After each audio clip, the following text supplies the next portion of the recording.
तो अभी जो हम स्टडी कर रहे थे वो ये स्टडी कर रहे थे कि पाइथन के ड्रॉबैक्स क्या हैं। तो पहला ड्रॉबैक हमारे पास क्या निकला कि जब हम एग्जीक्यूशन स्पीड की बात करते हैं, किसके लिए, पाइथन की बात करते हैं, तो वो अपने में स्लो मानी गई है।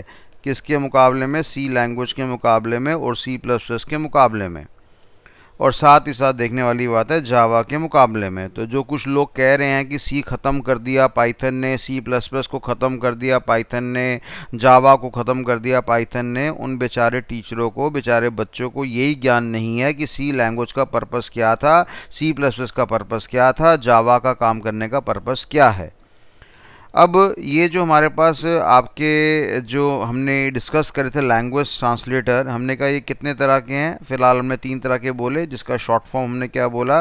CAI, काई, मुंह में लगा दी काई। और सी मतलब मेरे पास क्या होता है? कंपाइलर, ए का मतलब असेंबलर और आई का मतलब इंटरप्रेटर। असेंबलर जो है वो हमारा सेकंड जनरेशन लैंग्वेज में आया था, कंपाइलर हमारा थर्ड जनरेशन लैंग्वेज में आया था, और इंटरप्रेटर भी हमारा थर्ड जनरेशन लैंग्वेज में आया है। मार्केट में एक बड़े महान टीचर हैं, वो अक्सर दूसरे टीचरों की बेइज्जती करते रहते हैं कि उनको पढ़ाना नहीं आता। वो भाई साहब ने बच्चों को गलत बता रखा है और कह रहे हैं जी इंटरप्रेटर जो है वो आपका थर्ड जनरेशन लैंग्वेज में नहीं, फोर्थ जनरेशन लैंग्वेज में आया है। तो उन्हीं भाई साहब को ये पता नहीं कि इंटरप्रेटर भी आपका थर्ड जनरेशन लैंग्वेज में है और कंपाइलर भी आपका थर्ड जनरेशन लैंग्वेज की कैटेगरी में आता है। ठीक है जी। अब यहाँ पे बस अभी इतना पढ़ लीजिए कि कंपाइलर हमारा काम करने में फास्ट होता है, इंटरप्रेटर हमारा काम करने में स्लो होता है, और अगर मैं असेंबलर की बात करूँगा तो असेंबलर मेरा कंपाइलर से भी ज़्यादा फास्टेस्ट होता है। तो क्योंकि हमारी जो पाइथन नाम की भाषा है, क्योंकि जो हमारे पास पाइथन नाम की भाषा है वो आपकी इंटरप्रेटर बेस्ड है, इसलिए वो काम करने में स्लो है।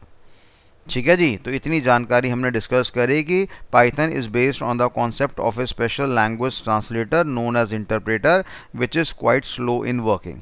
और यही रीज़न है कि ये ड्रॉबैक हमारा स्लो एग्जीक्यूशन। आने वाले समय में विस्तार रूप से पढ़ेंगे कंपाइलर, असेंबलर, इंटरप्रेटर एग्जैक्टली होता क्या है।